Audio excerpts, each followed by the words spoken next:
就在美国总统川普重提贸易战，强调要让制造业回流美国的同时，习近平出现在山西阳泉，他没有出席金砖峰会，也没有进行任何外交会谈，而是在百团大战纪念碑前鞠躬献花，随后走进工厂视察，重申实体经济不能丢，传统产业也不能丢。这场被官媒高调报道的考察行程，外界普遍认为已超出单纯的经济视察，一方面是在对川普即将启动的新一轮关税施压做出回应，另一方面也反映了习近平试图透过制造业强国的话语，重新拉回全球化叙事主导权。不过在中共内部，这样的动作也引发争议，有声音质疑这是否与邓小平韬光养晦的战略背道而驰，也有人直言习近平仍在坚信王沪宁当年提出的美国会自我衰败理论。当中美贸易紧张再度升高，中共党媒强调反制艰巨让步，岛内却浮现分裂迹象，这不仅是经济政策的延续，更是一场叙事权与战略选择的再较量。这里是大时局要闻透视，我是王真。中共官媒央视今天就习近平访问山西阳泉一个工厂制作了一个凝聚创新力量、筑牢强国之基的节目，高调宣扬制造业是立国之本、强国之基。路透社7月8号报道，习近平在山西省考察时说，实体经济不能丢，传统产业也不能丢。他还强调要通过技术创新推动产业转型升级，这显示习近平一直对制造业非常关注。2005年4月30号，习近平在不分省区市“十五五”时期经济社会发展座谈会上强调，“十五五”时期必须把发展新质生产力摆在更加突出的战略位置，以科技创新为引领，以实体经济为根基，要求全面推进传统产业转型升级，积极发展新兴产业，超前布局未来产业并举，加快建设现代化产业体系。1个多月前，习近平在河南考察时，专门前往洛阳轴承集团股份有限公司的智能工厂。习近平当时就强调，制造业是国民经济的重要支柱，推进中国式现代化必须保持制造业合理比重。习近平对制造业的重视与他的民族复兴和中国梦密不可分。要想达到民族复兴，遇到的最大障碍就是美国，尤其现任总统川普，他要美国再次强大，核心就是要流失的制造业回流美国，全球化正是美国制造业流失的根源。为了实现这个目标，川普就要透过全球贸易战来终结全球化。全球化的基础就是利润最大化，那时冷战已经结束，东欧和苏联共产阵营土崩瓦解，人们逐渐淡化了意识形态的对立，接纳共产中国加入世贸。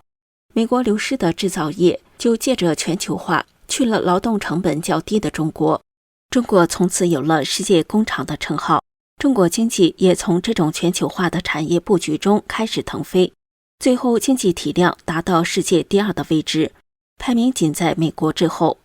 毛泽东有继续革命、解放全人类的所谓雄心壮志，习近平自认为是毛泽东思想的继承人，他也有解放全人类的理想，只不过他把中国梦和民族复兴作为解放全人类的第一步，要实现这第一步，首先就是超越美国。所以无论是毛泽东还是习近平，都把美国作为假想敌。今天中国经济已经名列全球第2，毛泽东超英赶美的宏图大志指日可待。习近平不满足做世界老2，他要坐上世界霸主的交椅。习近平上台以来，坚信东升西降，终止西乱，从美国的衰落中看到了中共崛起的希望。中共总是将西方和美国的危机看成自己的机遇。习近平运气很差，他重用了3朝国师王沪宁，正是王沪宁增强了习近平东升西降的信心。王沪宁将1988年至1989年在美国的见闻和思考写了一本书，叫《美国反对美国》。书中预测美国将会因为国内冲突而衰落，认为美国的个人主义、享乐主义、民主主义最终会引起裂痕，削弱美国竞争力，因此美国一定衰落，中共会超越美国。王沪宁还亲自指导了《厉害了我的国》的制作。国师的影响力果然不小。习近平一门心思要当毛之后最有个人威信的中共党魁，要做到这一点，就要超越美国，实现中国梦。川普的贸易战让中共发生分裂，中共元老和太子党认为习近平坏了邓小平韬光养晦、以图长久发展的大计。从美国财政部长斯考特·贝森特透露的消息看，未来几周将与中共对口官员会面，磋商贸易和其他问题。贝森特7月7号在接受 CNBC 采访时说，我将在接下来的几周内某个时候与我的中国同行会面。我们此前在日内瓦、伦敦的会谈很愉快，双方都以极大的尊重来面对。尽管中共商务部对此没有评论，但美中在关税问题上谈判仍在进行。另一边，中国指责美国单方霸凌做法，威胁采取反制措施。中共党媒《人民日报》7月8号刊发署名钟声的评论表示，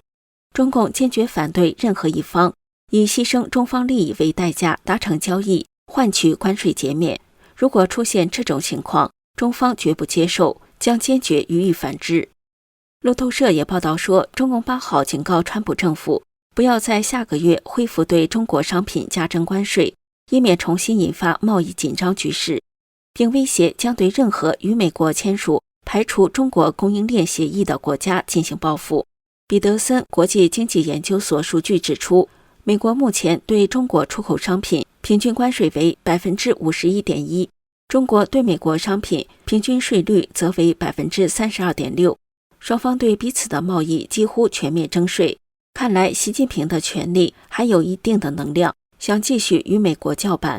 他在山西的访问虽然在百团大战纪念碑下静默了几分钟，可心中想的还是与川普格斗的全精，没有接受彭德怀受到毛泽东批判的教训。